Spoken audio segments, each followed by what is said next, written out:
all through the power of Dr. Nelson, does some magical things. But I also want to let you know who he is as a leader. We had to put that word doctor in there because he masters. He takes a master. Not everybody masters these things. Some people play at it, some people read it, but he mastered these things. So without further ado, he's a great father, great leader, a community leader, a great father to his son, and a great son to his mother, which he loves dearly. And I tell you what, he is blowing up different kind of businesses and a great, like I said, great community leader. Can we once and for all put our hands together for none other than the great Dr. Byron Nelson? That was amazing, sir. That was truly amazing what happened yesterday. That was just extraordinary.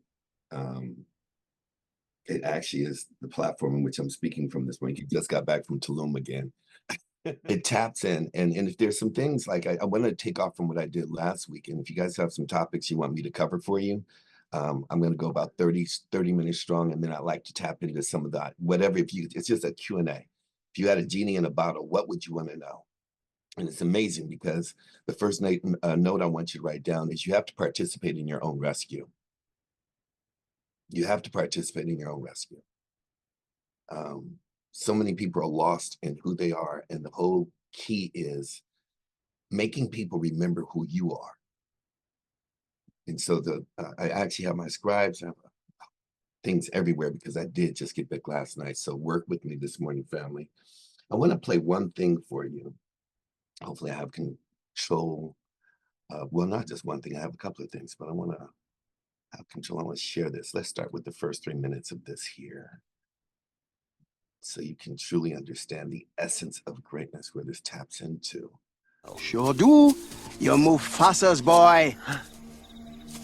Bye. Hey, wait!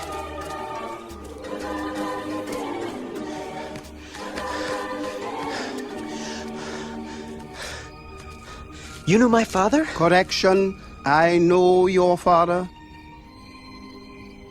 I hate to tell you this, but he died a long time ago. Nope. Wrong again. He's alive, and I'll show him to you. You follow old Rafiki. He knows the way. Come on.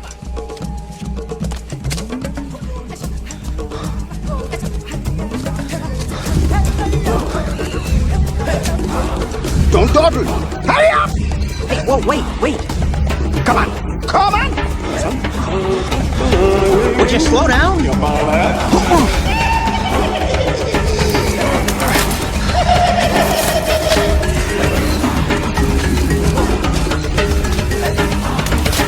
Stop!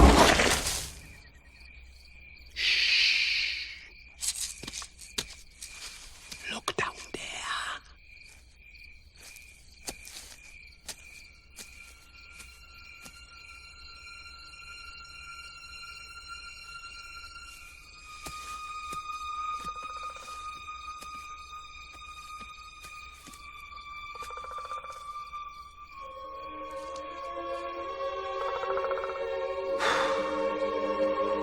That's not my father.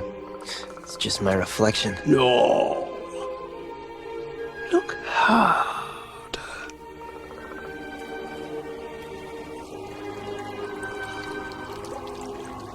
You see, he lives in you.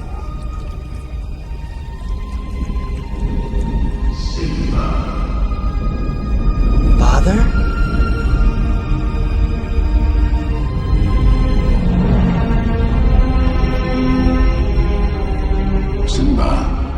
You have forgotten me. No.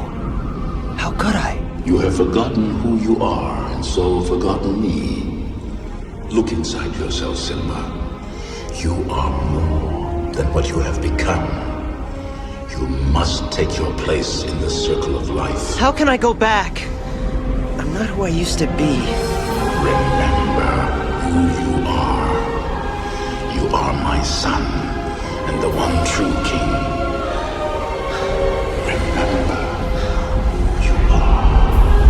No! Please! Don't leave me! Father! Don't leave me.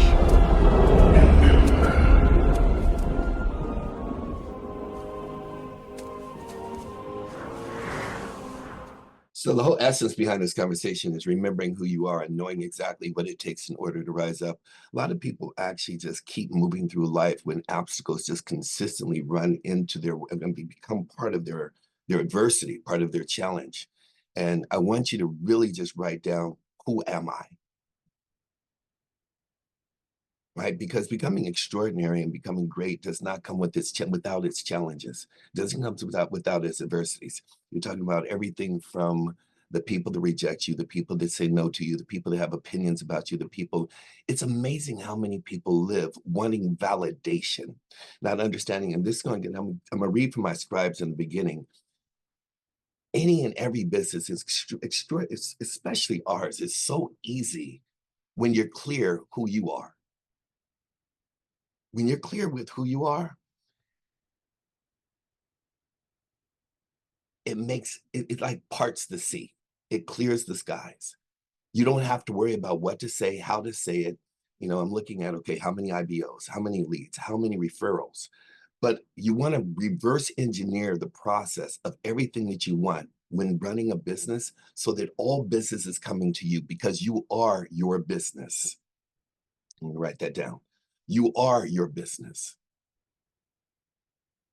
Your conversation is either small because you're playing small in your own mind, or it's large. Do you understand you're tapped into billions and billions of dollars of an industry? There's this one piece. I wonder if I'm able to find that before we finish, as I go through some of these. But it was really about, it's a meme that's going around about, I am an executive that actually works for Ubero or something like that, and I distribute food for major distribution channels. And it was just an Uber driver. Nod your head if anybody knows this commercial I'm talking about. He makes it all, he dresses it up to the point that you actually believe this person is a top CEO executive, and he's just an Uber driver for Uber Eats. But how do you actually frame, write this down, frame your conversation? I spoke last week and I told you that the sell to take you where you want to go is all going to be predicated on your attitude.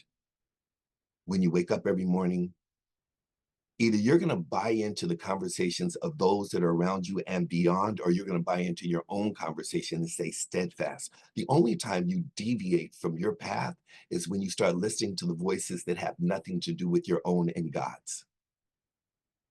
Romans, what is it? 12:2, I believe it is. Pretty sure it is. Renewing of your mind. And be not conformed to this world, but be ye transformed by the renewing of your mind, that ye may be proof of what is good and acceptable and perfect in will. So when you're actually tapped into that one, if you just do nothing but read that for the remainder of this month of Romans 12:2, hopefully you guys wrote that down, of constantly renewing your mind. Otherwise, your family, your friends, your coworkers, your co-conspirators, your haters, they will all impact your spirit and take you away from God's spirit, which you were born for. You're going to make mistakes. I make thousands of them. But it's either going to take you away for a day or it's going to take you away for a month. That's going to be your choice. But if you consistently stay in a space of remembering who you are and reminding yourself who you are, then it keeps you on a track. And I want to give you a foundation because I gave you the 10 principles last year that if you follow those 10 principles, it'll change your entire life for this year. You will do a quantum leap and do more in this next 12 months. I'm going to say the next 10 months, since we're in February, going towards the end, 10 and a half months than you did in the last 3 years. But I want to cover the last 5. But before I get to those 5, I want to read from, as you guys know, I'm in my book, so I've been writing. So I'm going to read the 3 pieces that I want you to have from my book. You guys get to be the first ones to actually hear exactly how this is written out. But the first one I want you to write down is, why does it take so long? I've been a person that has always felt like I got everything late. I got SVP late. I got happiness late. I got women late. I got money late. That would be my own introspective perspective, but it's really in God's time. It really comes when you're ready for it.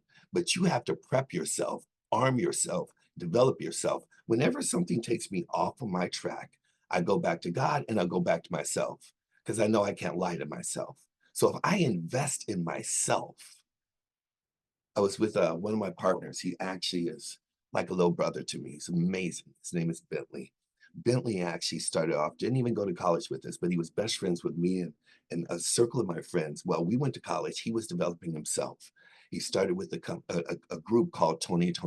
Some of you heard the group before. He then actually promoting that group went into becoming a producer. He produced a show by the name of The Martin Show. Some of you guys may have heard of it. Then he went from The Martin Show and he became the executive producer. Then he produced 2 other shows. Then he became the producer and executive producer for the Jamie Foxx show. Now, everybody else is still getting caught up in fraternities, sororities, being liked, being approved by everybody else. This man never even went to 1 year of college. I think he might have taken 1 semester. But he's currently getting paid $250,000 per episode every time it shows. Even in the reruns, he's getting paid over 6 figures for a rerun. He makes multiple millions of dollars annually and could care less about anybody's opinion because he was steadfast against the opinions of others, but knew where he was going and what he wanted to do. We sat around the table literally just doing idea after idea after idea over the last 5 days and coming up with concepts. Now, I'm getting caught up in his world. He's getting caught up in my world. He said, I don't even watch TV. He said, I could sit and watch YouTube and self-development all day long. So I include him in this thing called mastery, the master's class, mastery classes, which I did for a friend of mine. I said, this will bypass. I said, and that's what Mr. Al Thomas was just talking about. You want to become a master at something. One thing, then another thing, then another thing that builds on your, write this down, skill set. You don't want to do 15 things. You want to do one thing. Extraordinary. Why does it take so long? 1 Timothy 4:15. Practice these things, devote your life to them. Here, I'm going to read this for you. In this chapter, I have 3 pieces from 3 different chapters. Why does change take so long? Because number 1, write this down, because I'm actually having a great conversation with myself and sharing with you a journal that I have with myself that I'm putting into a book. Number 1, we are slow learners. We are slow learners. How often have we failed and thought, not again? I thought I knew better. The history of Israel illustrates how quickly we forget the lessons God teaches us and to revert to old attitudes and patterns of behavior. That's why we must pay more careful attention, therefore, to what we have heard so that we do not drift away. By the way, that's in Hebrews 2:1. Number 2, we have a lot to unlearn. We have a lot to unlearn. We go to a counselor with a problem, a friend with a problem, a confidant with a problem that took years to develop and say, fix me. I've got an hour. I want to do it now. I'm impatient. I want everything right now. But you spent your whole life creating this problem for self. It could be just lack of confidence. Our problems didn't develop overnight, and they don't and won't disappear overnight. There's no pill, prayer, or principle that will instantly undo the damage of many years. It requires the hard work of removal and replacement. Biblically, it's called taking off the old self and putting on the new self, Ephesians 4:22, if you want to reference. We still have so many old patterns, practices, and predispositions that need to be dealt with. Number 3, growth is painful. Either you impose your will upon the pain or the pain will impose its will upon you. But it's going to find you because you're going to grow. And no matter what you do, you cannot change the past. All you can do is stay in the pain and allow yourself to grow and take wisdom from it. Now, when we look at that from number 3, growth is painful. Every change involves a loss of some kind. Please write that down. Every change involves, stop trying to keep everything, being a hoarder of your own problems. that could even be internal within your own mind. Every change involves a loss of some kind. We got to learn how to let go of old ways in order to experience the new life God promised us. And we fear these losses. We fear whether they're people, things, places, even if our old self-defeating ways start to get in the way, we need to learn how to let them go, because like a worn out pair of shoes, they're comfortable and they're familiar, but they gotta go. They gotta go. They aren't serving you anymore. You're walking around in your most comfortable shoes, your most comfortable people, trying to figure out why you can't go anywhere. Now you got bunions. Now you got calluses. But they're comfortable because you grew into it. Nod your head if anybody's with me this morning. Are you guys following this? Number 4, habits take time to develop. Habits take time to develop. Our character is the sum total of our habits. I'm going to say that again. Our character is the sum total of our habits. And there's only one way to develop the habits God wants for our character. We must practice them over and over. We're going to fall off. We're going to make mistakes. Mine are extreme. There's no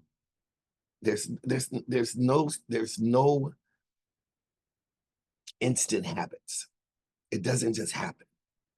This is why Paul urged Timothy to practice these things and devote your life to them. Self-development, self-attitude, your self-character, your work ethic, your integrity.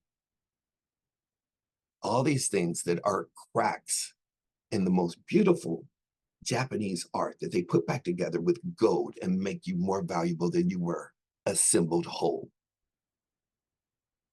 Is anybody with me? Are you guys with me? It's the most gorgeous thing, painful, but gorgeous. And it's going to take a minute to reassimilate. The second piece of this I want you to have down is having a steadfast purpose. It's the most important thing you could actually have there.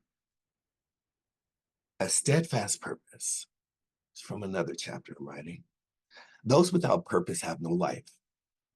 I'm going to get into how to build a team. I'm going to touch on that over the course of this month. I'm going to do a little bit every week, as I did last week.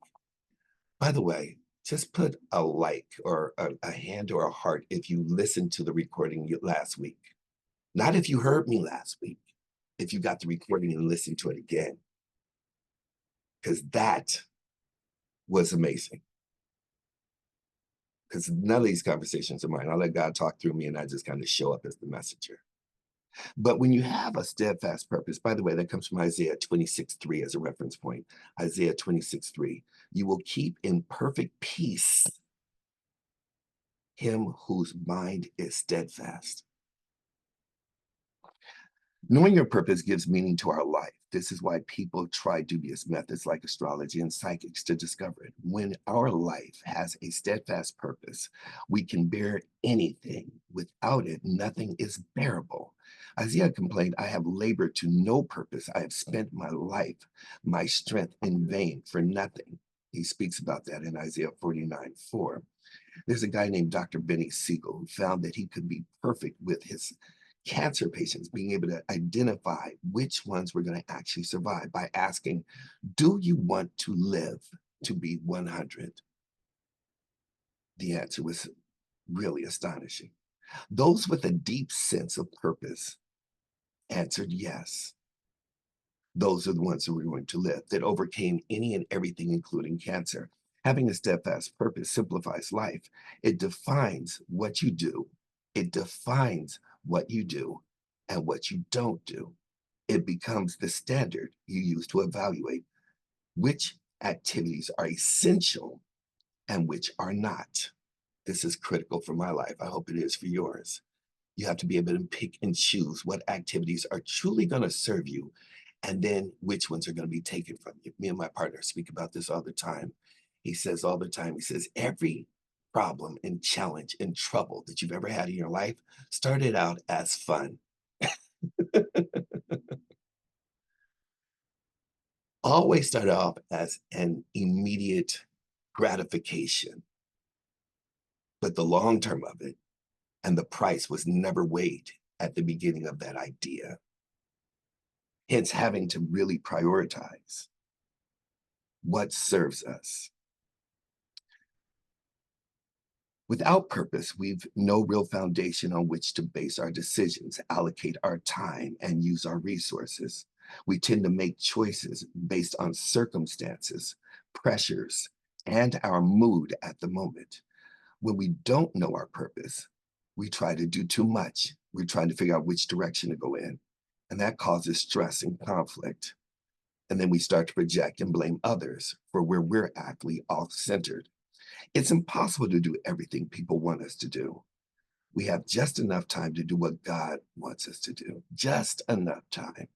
If we can't get it all done, we're trying to do, listen to this, listen, Linda, listen. If we can't get it all done, we're trying to do more than God intended for us to do.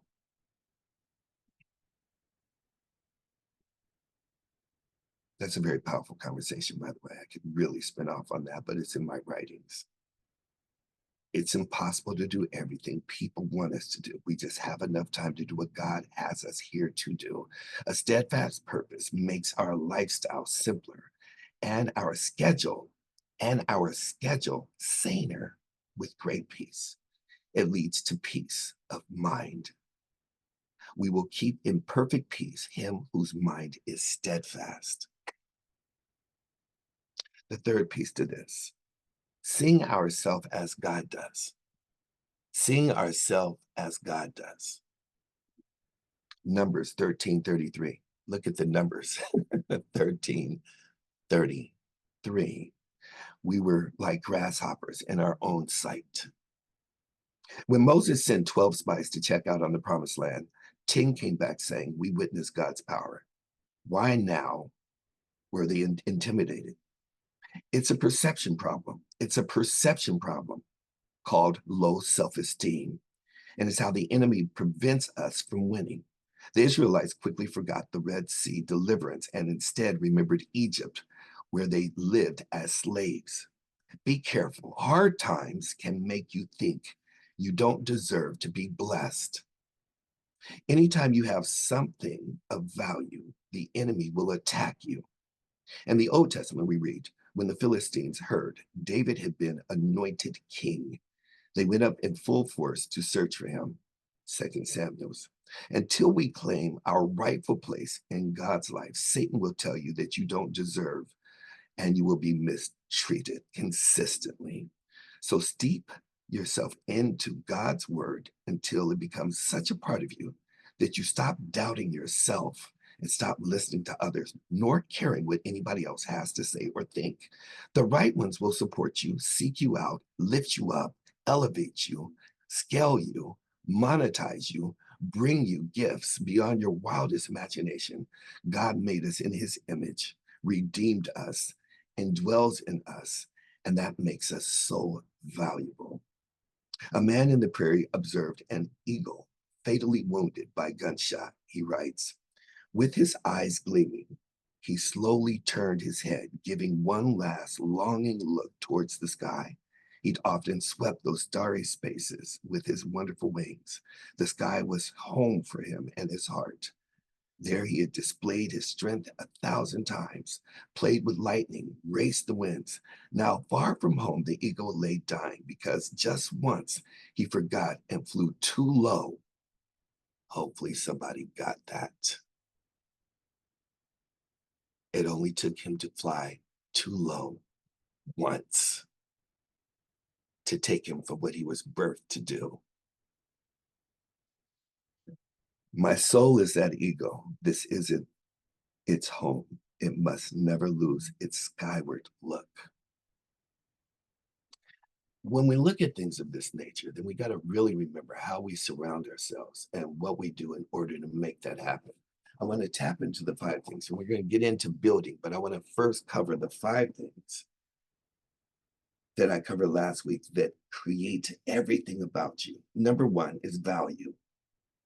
Know your own value, and everybody else will pay for it. You want to know where your customers are coming from? You want to know where your prospects are coming from? You want to know how to generate something?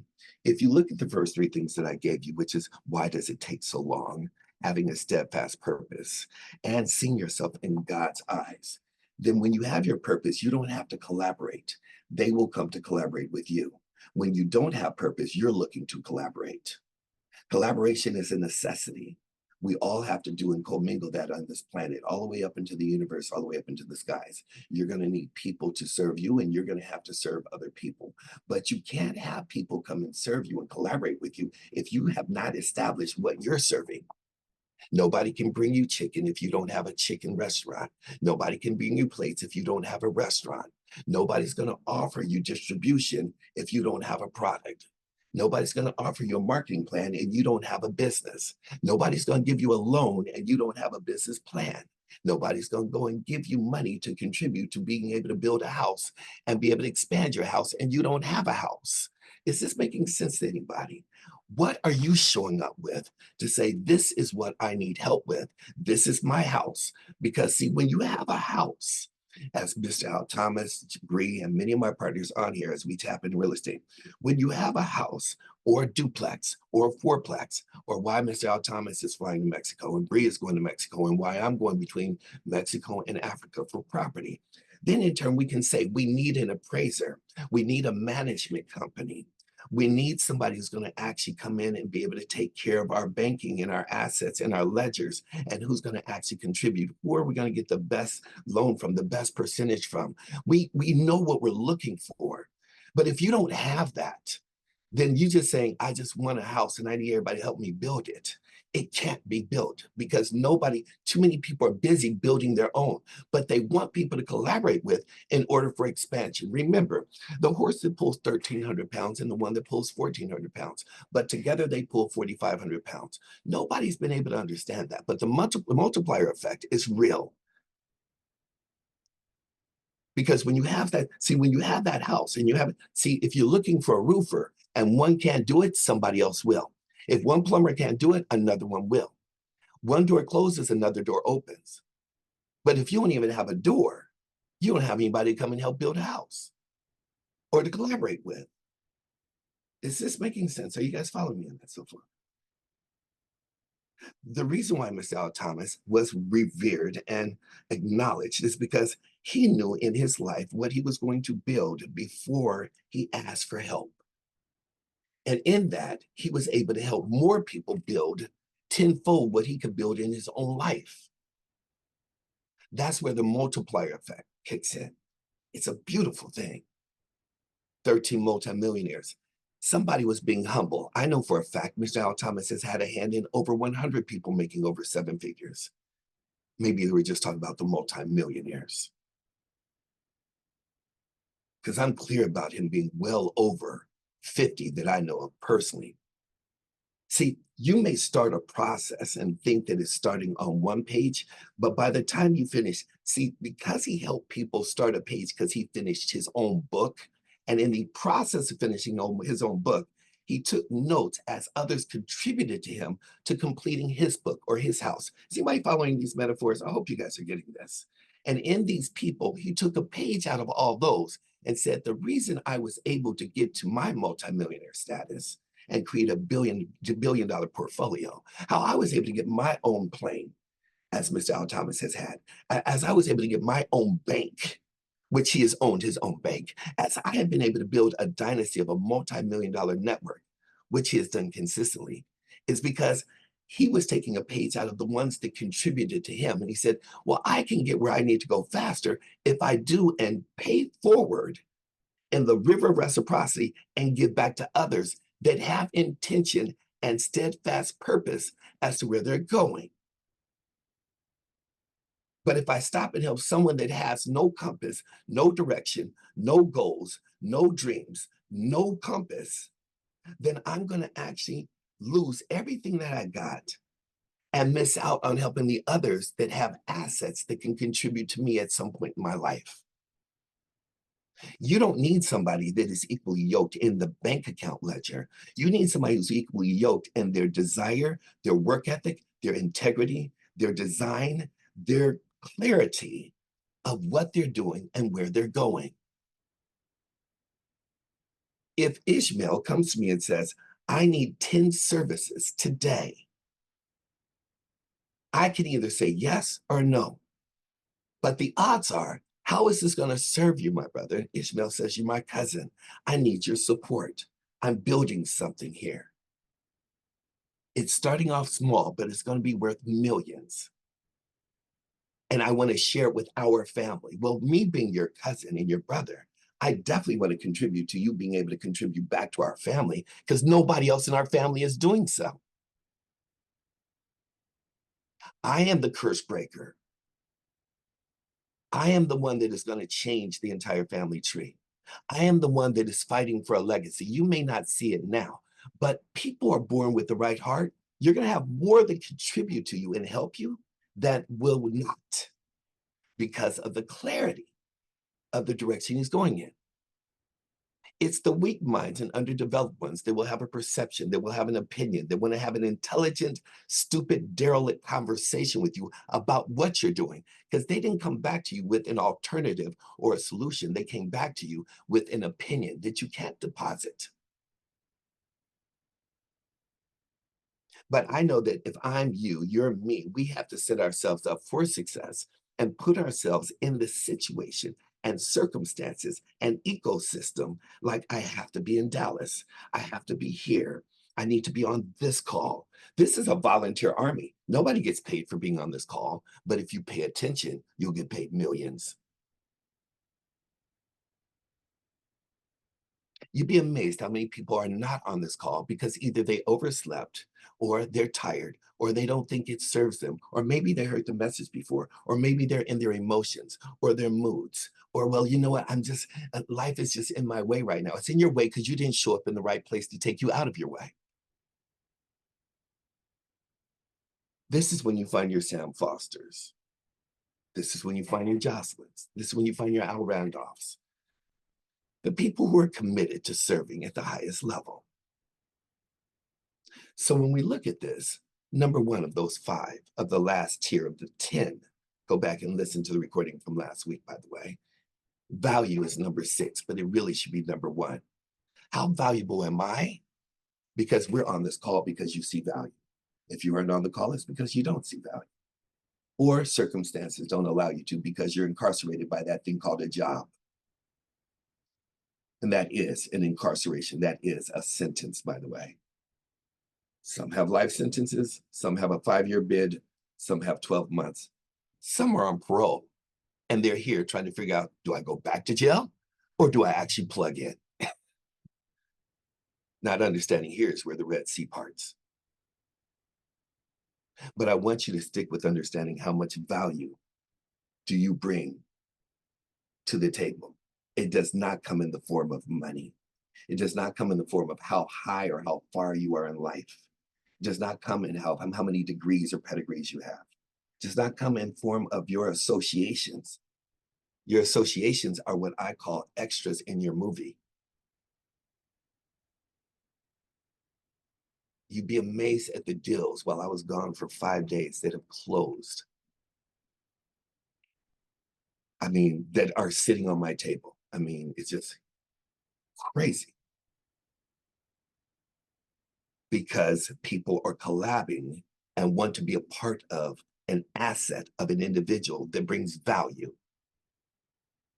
Now, I can be another person who just plays into the emotional chaos that even if you get it cleared, there's not a comma, a check, or an advancement in your life that's going to happen if you get clearance. But that's where the masses live, because the masses need misery loves what? Come on, y'all can say it with me. They love company. They keep convincing themselves that they're more valuable than they actually are. Because if you're actually that valuable, and I listen to so many people's conversations and their posts and what people put up, when you have to tell people who you aren't that person. I need you to write that down. I don't tell people who I am. The things that I do good are actually amazing. They aren't good. They're fucking great. Forgive me. Bree, you're going to have to edit that word. It's freaking amazing. It's great. And when I make mistakes, they're massive. I'm not proud of that, but I do gain wisdom to bounce back 1,000 times more powerful, to know not to go back into that space of stubbing my toe, breaking my foot, cracking my leg. Does that make sense? Nod your head. Are you guys with me? Your mistakes start getting wider and wider. Everybody has their own algorithm as to how they learn and how they walk. But you start to have a memory muscle of what not to do, who not to deal with, and why. I need you to get the last piece of that. Who not to do, who not to be, but why. The why is the most important, because that will keep you from going back and making that mistake again. I didn't say just dismiss it. I didn't say forget it. I said it's a memory muscle so that you know not to go through that corridor again. Remember what I said in the beginning. Why does it take so long? Do you remember number one? I'm a slow learner.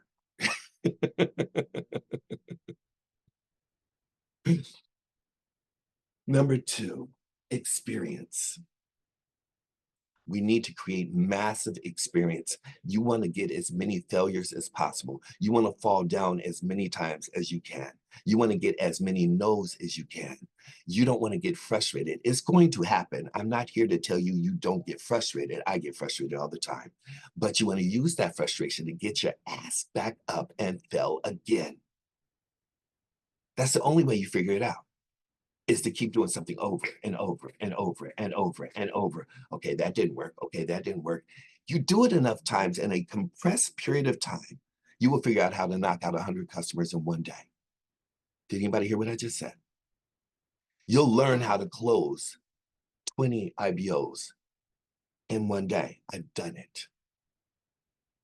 The mastery of tap rooting, the mastery of being able to get 20 bodies to find 2 that will go and grow you another 200.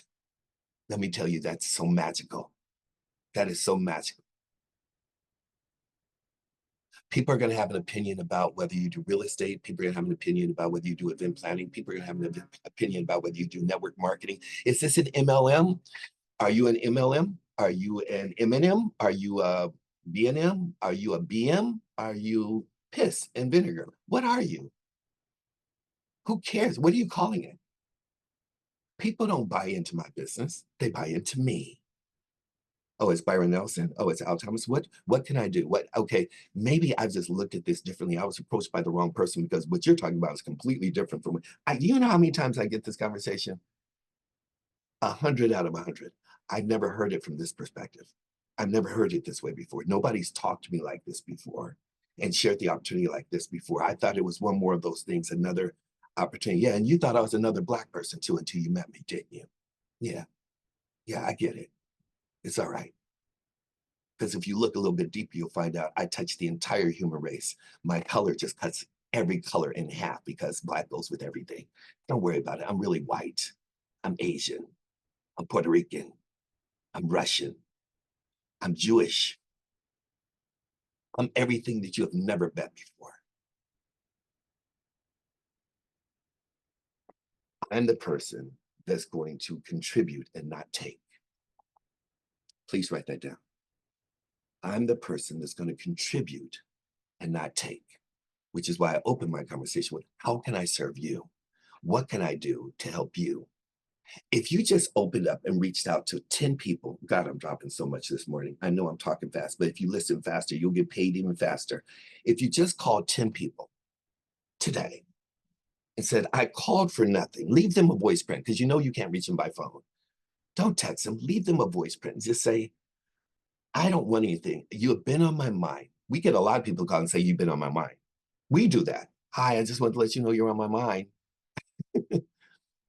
But why don't you call and say, you've been on my mind. I know that you need something in your life. What can I give you or serve you today with?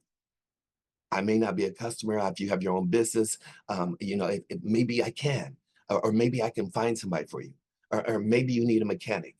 I don't know what you need in your life. I haven't talked to you in 6 months, but I just want to know how I could possibly serve you today. And if I can't, at worst case scenario, your ass better smile after you hear my voice because we haven't talked in 6 months. Just chime me back and let me know you got my message. Watch what happens if you did that 10 times a day for 30 days. It's so hard to get customers and clients. Stop looking for people to give you and start learning how to give. In the proper way, sowing seed, not on thorny ground. Please listen to me, because everybody in here is a giver. The problem is that you're sowing on thorny ground, ground that can't give you anything back.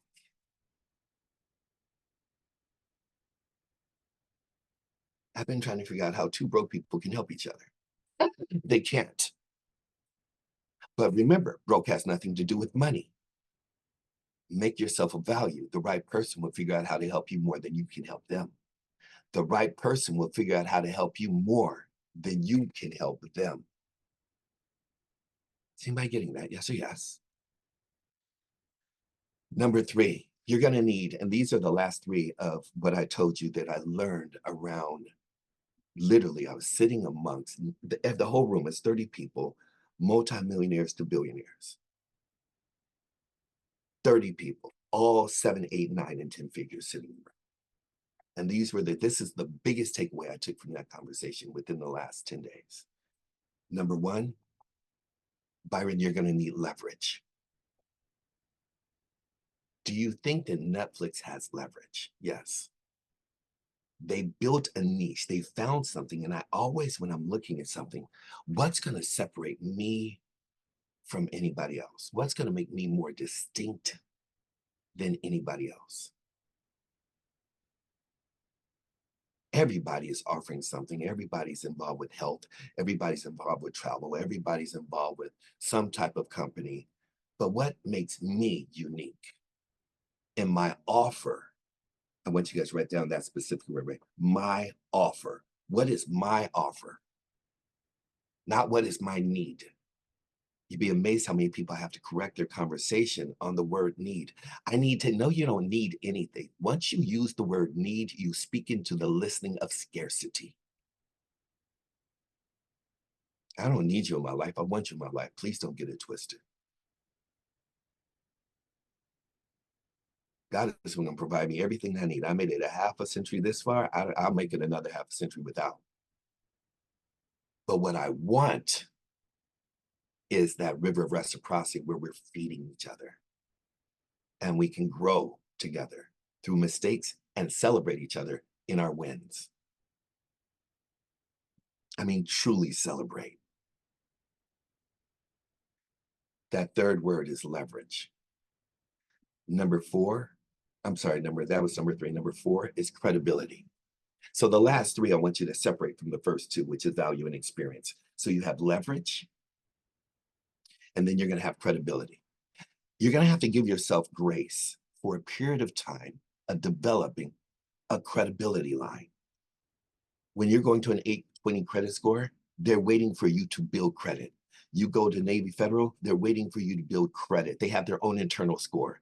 You go to Bank of America, they're waiting for you. Wells Fargo, they're waiting for you. Chase, they're waiting for you. You go to Citibank, they're waiting for you. All institutions, I'm using money institutions because it's so clear, but I'm talking about people, life, your craft, your skill, what you do, who you are. The universe is waiting for you to develop a credibility line. The reason why when I fall off, I can never fall that far is because I built an amazing credibility line. The person only has 1 or 2 choices is always going to start from ground zero.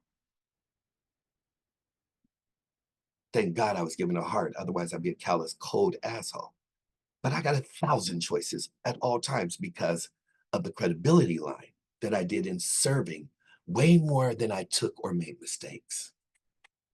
Therefore, stings don't hurt as bad, but they still hurt. You want to improve upon that. Focus on your strengths, not your weaknesses. If you focus on your strengths, it will overshadow your weaknesses, and your weaknesses will become by default strong. If you focus on your weaknesses, your strengths will become mediocre. I know I said that fast. You guys are giving a whole lot this morning. Did anybody catch what I just said? Stop letting the Western Hemisphere way of life jade your thinking to think that you need to focus in on where you're weak. Focus in on your strengths, and it will consume the space of where your weaknesses exist. Your weaknesses by default, I want to give you an example. If you put 5 amazing people in a room, we've all heard the term, we're only as strong as the weakest link. But if you put 5 Jordans, a Michael Jordan, a Kobe, a Magic, you put a Shaq and a Olajuwon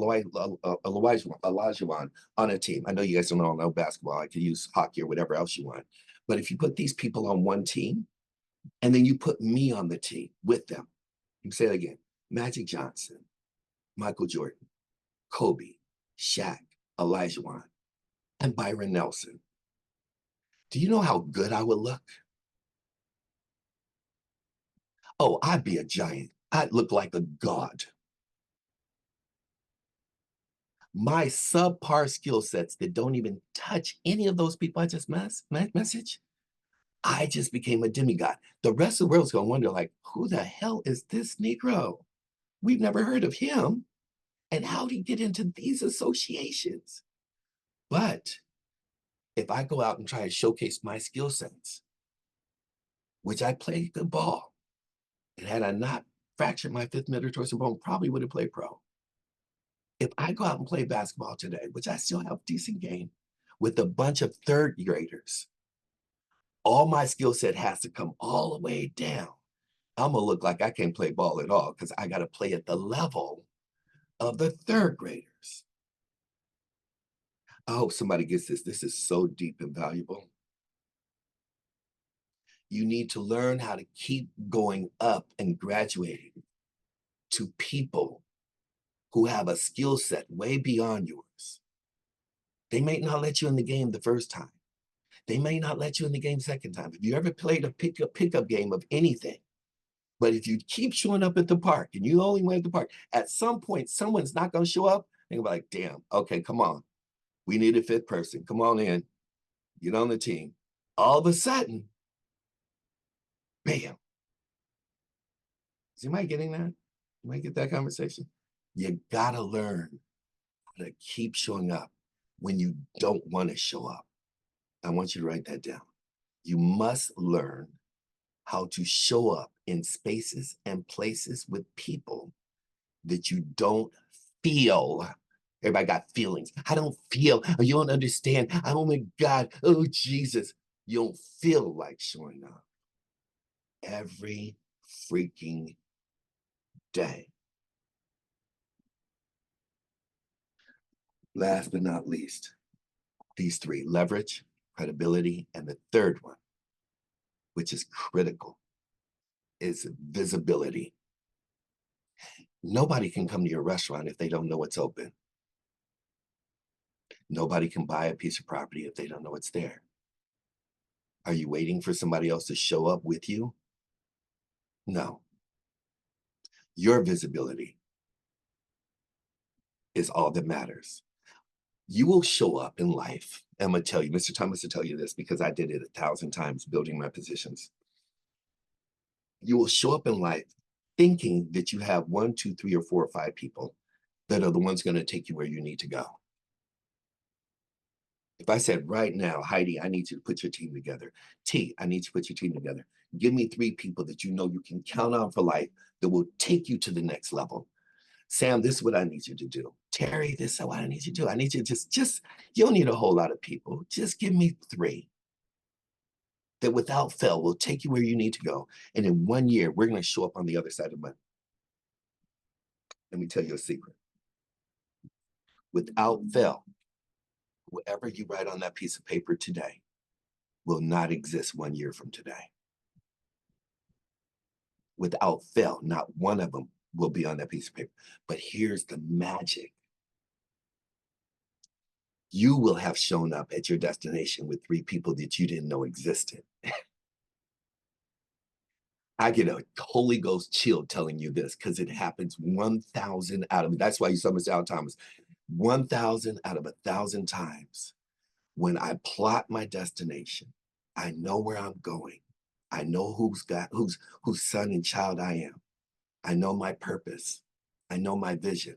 I know what I want. I always end up in my destination, and it's never with who I thought it was. Now, you may have one or two who love you that are still standing by you, but they weren't the one or two that got you where you needed to be. Heidi, yes, it'll make you cry. It hurts. It hurts. Because you want to take them along with you. You want to bless them. You know what you got your hands on. And you want to take them and you're like, let's just go. But you can't want something for someone that more than they want it for themselves.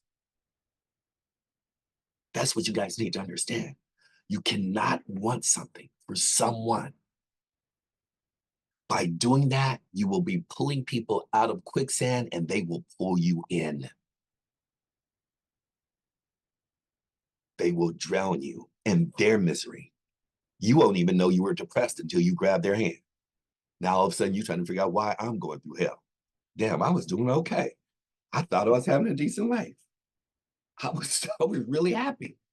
Why? You'll be walking through life all of a sudden like, why am I depressed?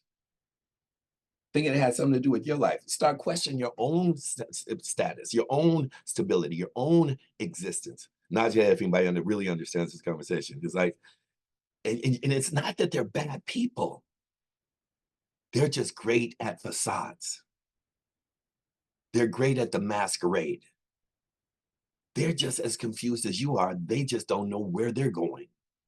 And because of their strengths in their conversation, you get caught up in it, not knowing that they just as blind as you are. Go find somebody who got some glasses. Here, take mine. Shit.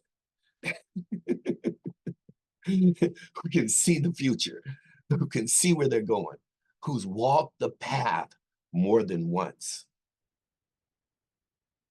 Find somebody who has already walked where you want to go. I don't care who that is. Find somebody who has already walked. And here's what I'm going to tell you. Whoever that person is or persons, they aren't perfect. Your job is not to make them absolute. Your job is not to deify them. Your job is not to put them on a pedestal. Your job is to take from them the good and leave with them the bad. That's Al Thomas. That's myself and anybody else. I'll say that again. Your job is to extrapolate the good that got them at the place that you want to go and become a student. Nobody owes you shit. Nobody owes you anything, but you owe yourself and the people that are counting on you. That's my Friday message. I'm complete.